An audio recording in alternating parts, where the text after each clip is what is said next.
Ako si Mai Salazar, hatid sa inyo ang mga pinakamainit na balita sa bansa dito sa News Force. Sa ulo ng mga balita, mga Pilipinong biktima ng human trafficking sa Myanmar magbabalik bansa na. Donasyong $88 million na barko ng Philippine Red Cross sa PCG magiging humanitarian vessel. Kongreso naghain ng contempt laban kay dating PCO Chief Angeles bunsod ng fake news. DOJ Secretary Remulla hinamon si dating Presidential Spokesperson Roque na harapin ang mga kaso laban sa kanya. Alternative pathways sa non-teaching professions na nais ng lisensya sa pagtuturo isinusulong sa Senado. MMDA at Senator Tulfo handang magbigay ng pabuya sa makakapagturo sa rider na bumaril ng kapwa niya rider. Patas at pantay na balita, komprehensibong ulat para sa pulso ng masa. Ito ang News Force. Para sa unang balita, inaasahang uuwi na sa Pilipinas ang 187 Pinoy na nabiktima ng human trafficking at na-stranded sa Myanmar sa susunod na linggo. Sa ulat ng Department of Foreign Affairs o DFA, nakikipag-ugnayan na ang gobyerno ng Pilipinas sa Myanmar at Thailand upang mapadali ang ligtas na pag-uwi ng mga biktima sa pagdaan ng mga ito sa Thai-Myanmar Friendship Bridge kung saan sila ay sasalubungin ng Embahada ng Pilipinas sa Bangkok bago lumipad pauwi. Bukod sa naunang bilang, mayroon pang 62 Pinoy ang nananatiling nakakulong sa mga scam compound sa Myanmar at kasalukuyang nire-rescue upang makauwi. Ang Miyawadi sa Myanmar ay isang kilalang hub para sa mga sindikato ng scam na unang mag-aalok ng trabaho, ngunit kalaunan ay pipiliting magtrabaho sa cyber scam operations. Sa ibang balita, tinaasan naman ng Philippine Health Insurance Corporation o PhilHealth ang benepisyo sa Animal Bite Treatment Package. Kasalukuyan itong may serbisyo na 3,000 hanggang 5,850 piso. Nagpaalala naman ng PhilHealth sa publiko na mag-avail sa naturang package matapos maiulat ng Department of Health ang 100% fatality rate sa mga kaso ng rabies. Pang-anim ang Pilipinas sa mga bansa na may pinakamataas na insidente ng rabies kung saan nasa 60,000 hanggang 70,000 ang naiulat na namamatay kada taon. Gagamiting humanitarian vessel ang donasyong binigay na barko ng Philippine Red Cross sa Philippine Coast Guard.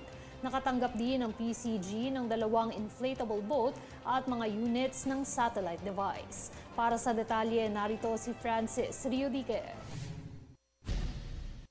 Karagdagang asset ang ibinigay na barko ng Philippine Red Cross sa Philippine Coast Guard na partikular na gagamiting humanitarian vessel. Nangyari ang opisyal na pag-turnover ng barkong MV Amazing Grace nitong Martes ng hapon sa PCG headquarters sa Manila.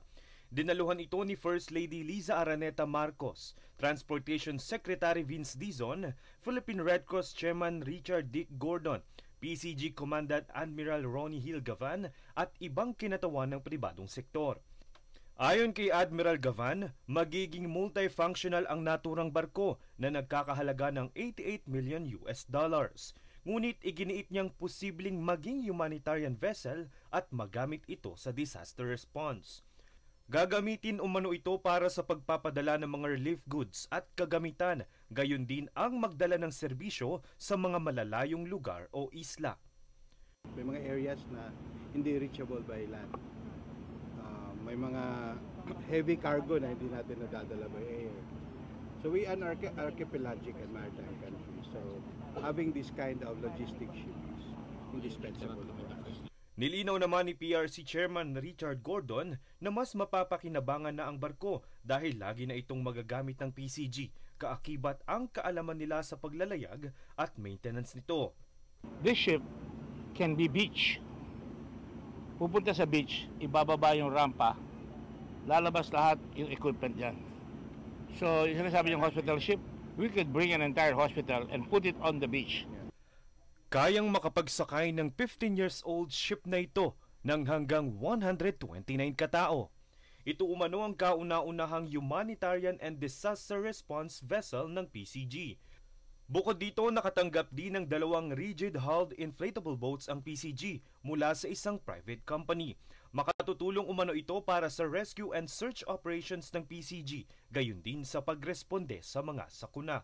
Nagbigay din ng kumpanyang SpaceX ng 100 units ng Starlink low-orbit satellites.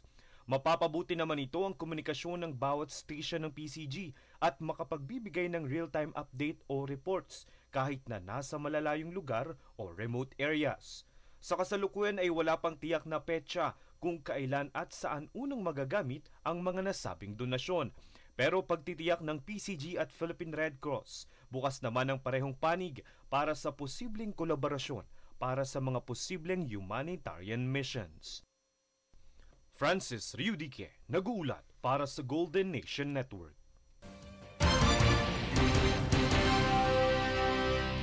Samantala, matapos ang pagkasira ng isang escalator sa MRT3 Taft Avenue Station noong nakaraang Sabado, kung saan 10 ang naitalang nasugatan, kasalukuyan itong dagdag abala para sa mga commuters.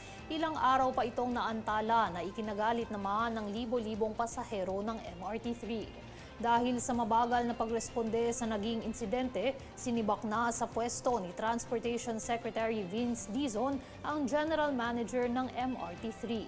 Mayroon na rin umanong listahan sa posibleng pumalit sa nasibak na hepe. Samantala, mag-uumpisa na sa susunod na linggo ang 1 oras na palugit sa operating hours ng MRT3.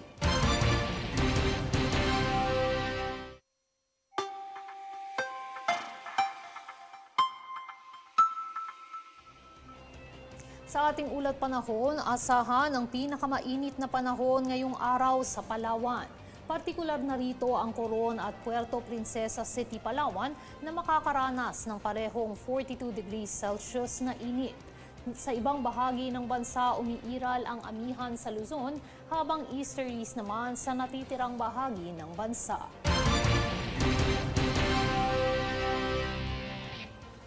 Susunod sa News Force. Senado, kinumpirma na ang reserved room sa impeachment trial ni Vice President Sara.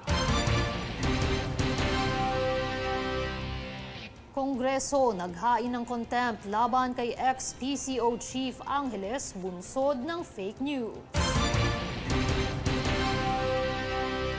DOJ Secretary Remulla hinamon si dating presidential spokesperson Roque na harapin ang mga kaso laban sa kanya.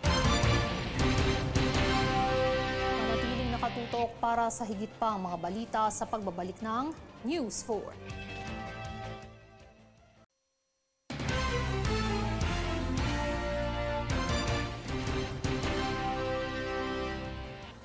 Hindi dumalo sa investigasyon, posibleng kaharapin ni ex-PCO Chief Cruz Angeles at 10 iba pa ang contempt at detensyon sa patuloy na paglaganap ng fake news. Yan ang balitang hatid ni Jade Buhoy.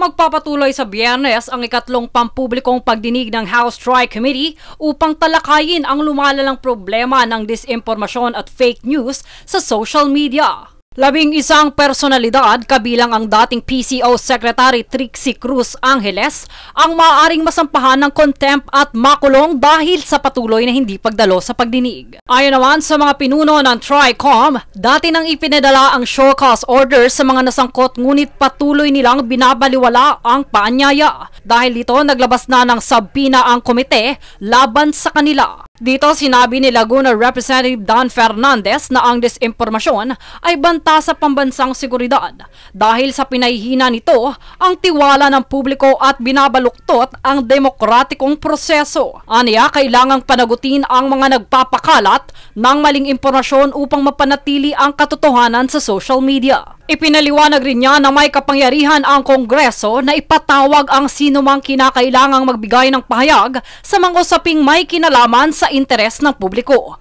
Ang hindi pagsipot sa investigasyon ay pagsuway sa otoridad ng Kongreso at sa demokrasya mismo. Binigyan din naman ni Surigao del Norte Representative Robert Ace Barbers na ang layunin ng investigasyon ay hindi upang supilin ang kalayaan sa pamamahayag, kundi upang magtakda ng mga alituntunin laban sa paglalaganap ng maling impormasyon. Magbibigay rin ng testimonya sa pagdinig ang iba't ibang ahensya ng gobyerno kabilang ang Anti-Money Laundering Council, Bureau of Internal Revenue, Commission on Elections, Department of Justice, National Bureau of Investigation, National Telecommunications Commission at Philippine National Police. Inaasahan ding dadalo ang kinatawan mula sa Google Philippines, Meta o Facebook at ByteDance o TikTok upang ipaliwanag ang papel ng kanilang mga platform sa pagkalat ng maling impormasyon. Dagdag pa rito, naglabas na rin ng show cause orders ang TRICOM laban sa Facebook at TikTok Philippines matapos mabigong dumalo ang kanilang mga kinatawan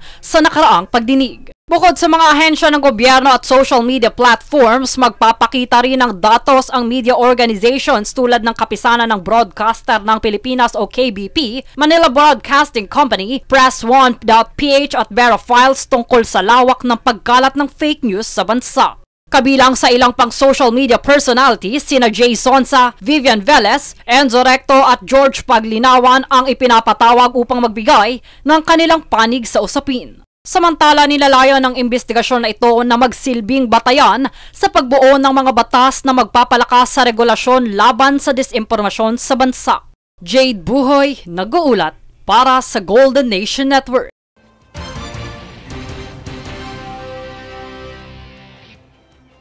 Kinumpirma naman itong Martes ng Senado na ang session room na gagamitin para sa impeachment trial ni Vice President Sara Duterte ay ang Senator Arturo Tolentino Room.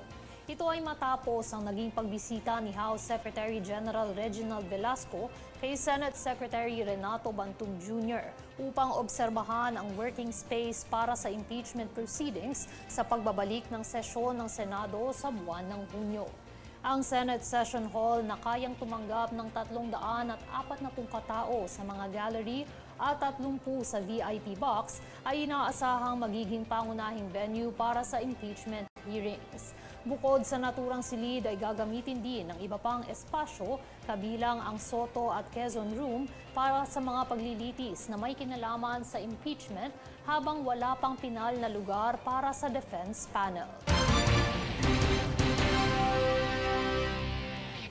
Bumisita si House Secretary General Reginald Velasco sa Senado upang suriin ang working space ng House Prosecution Team para sa nalalapit na impeachment trial ni Vice Presidente Sara Duterte.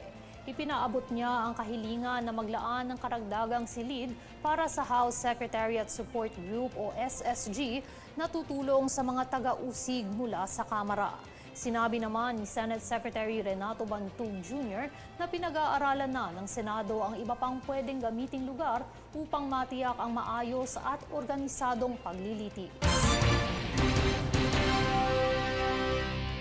Sa ibang balita, hinamon ni Justice Secretary Jesus Crispin Remulla si dating presidential spokesperson Attorney Harry Roque na kaharapin niya ang kaso laban sa kanya. Ayon kay Remulla, dapat umanong magpaka-Pilipino si Roque at umuwi na sa Pilipinas. Ang pahayag na ito ng kalihim ay kaugnay ng pahayag ni Roque na pagpetisyon ng asylum sa Netherlands para hindi mapilitang umuwi ng bansa. Nahaharap si Roque sa kasong qualified human trafficking dahil sa alegasyong sangkot siya sa operasyon ng Pogong Lucky South 99.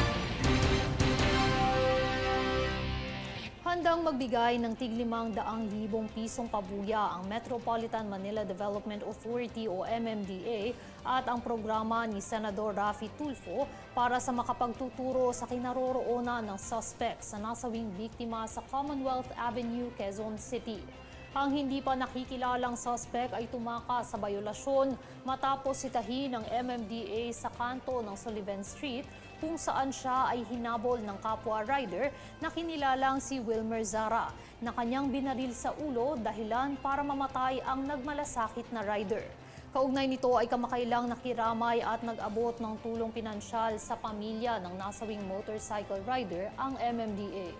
Kasalukuyan ng nakikipag-ugnayan ang ahensya sa mga pulis para mabigyan ng hustisya ang pagkamatay ng biktima.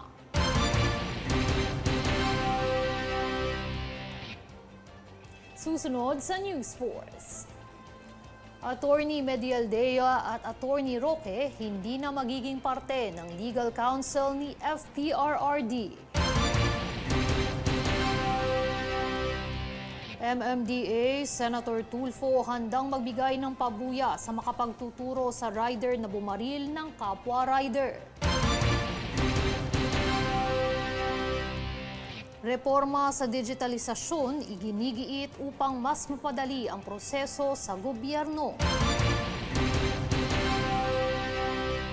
Manatiling nakatutok para sa higit pang mga balita sa pagbabalik ng News Force.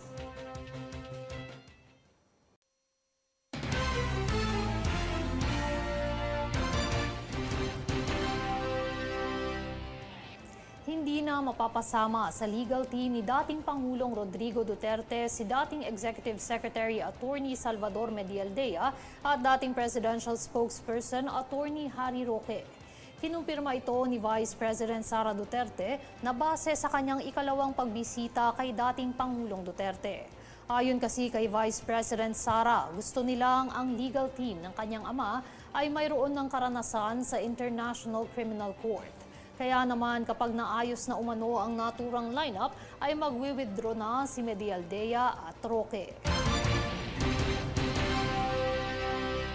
Magandang balita naman po dahil inanunsyo ng Department of Migrant Workers o DMW na nag-aalok ng 3,500 trabaho ang bansang Croatia para sa mga Pilipinong hotel workers.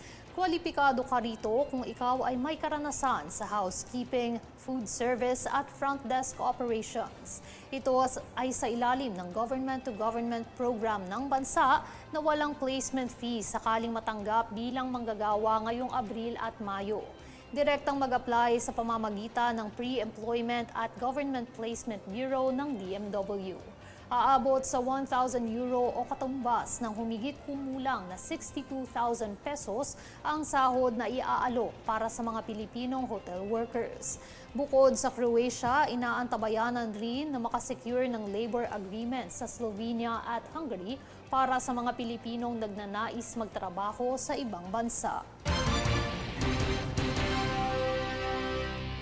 Sinabi ni House Deputy Majority Leader Paulo Ortega na kung kayang magsagawa ng pagdinig ng Senado kahit naka-recess, dapat din itong pagtuunan ng pansin ang impeachment case laban kay Vice Presidente Sara Duterte. Ayon kay Ortega, ang impeachment ay isang konstitusyonal na mandato at hindi simpleng kasangkapan sa politika, kaya't nararapat lamang nabigyan ito ng patas at agarang pagdinig.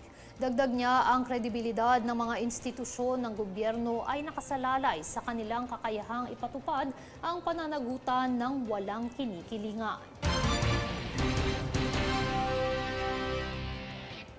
Ilang alternative pathways ang isinusulong ng mga teaching professional officials sa Senado, alinsunod sa layuning mapaunlad ang kalidad ng pagtuturo sa bansa.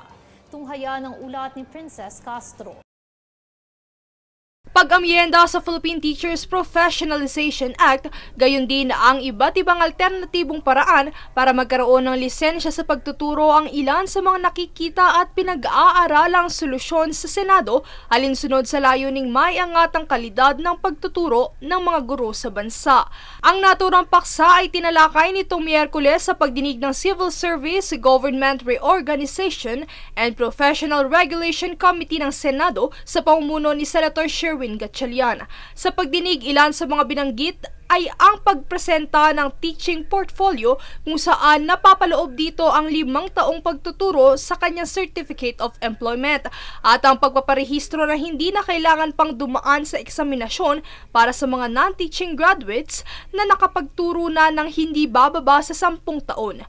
Dagdag pa rito na ang naturang mga suhestyon ay walang layuning labagin ng batas bagkus ay tiyakin na ang mga guro ay handa at kwalipikadong magturo sa kanila kanilang mga estudyante.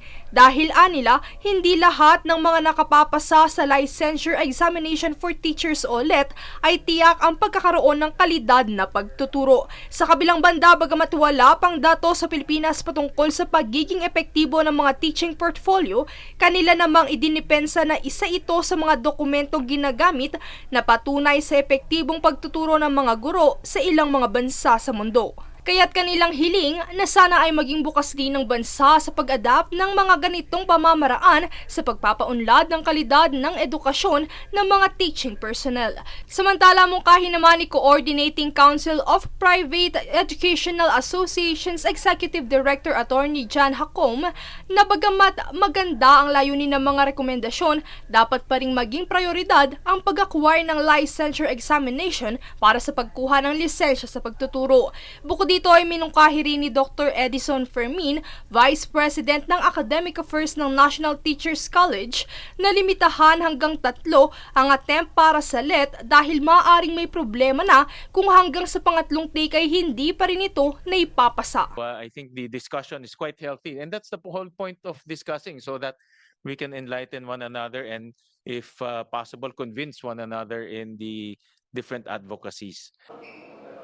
Nakatakda namang ganapin sa ika-26 ng Marso ang pagdinig ng unang Technical Working Group. Princess Castro nag-uulat para sa Golden Nation Network.